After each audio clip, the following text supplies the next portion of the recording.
কি হয়েছে? মেজাজ খারাপ করা? আর করো না, দিলরুবা তো ক্যাচার লাগাইছে। আর কাঞ্চার লগে খারাপ ব্যবহার করছে কও।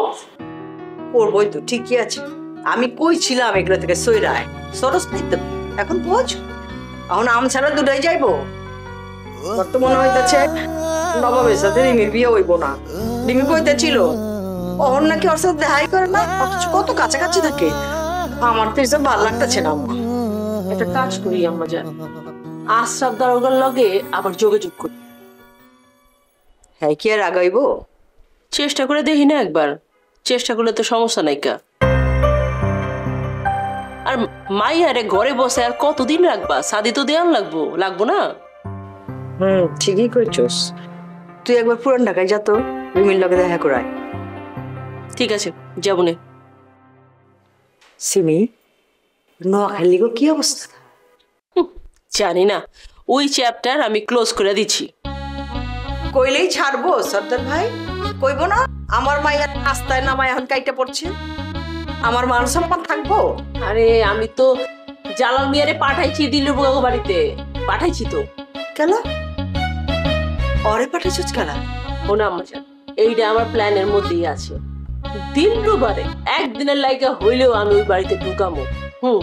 আমার একটা ভাব দেখতে দিতেছি যে এইসবের মধ্যে আমি নায়িকা, আগে পিছে কোনোখানে আমি নায়িকা, বাস। যে আমি কি কর? জামি ঠিক আছে, ওই বদি মামাও জামির পক্ষে, খালি ওই বাকি তিনজন পক্ষে না। ভুল কইছস।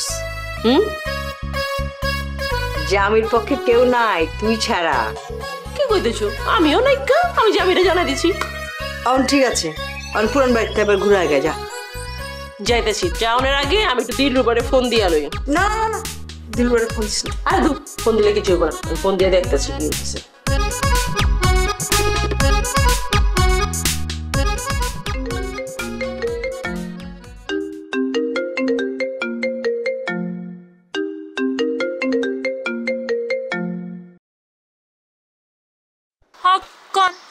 দিলরুবা, কাঞ্চার লগে তোর কি হয়েছে কত?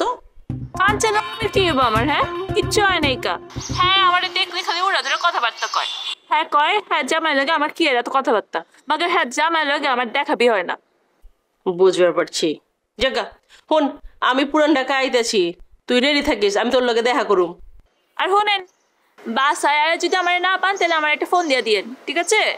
আচ্ছা আচ্ছা, ঠিক আছে, রাখতাছি।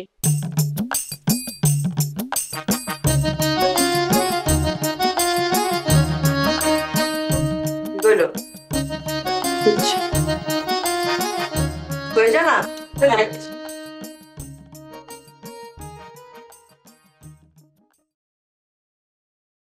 একটার পর একটা ভেজাল লাগতেছে।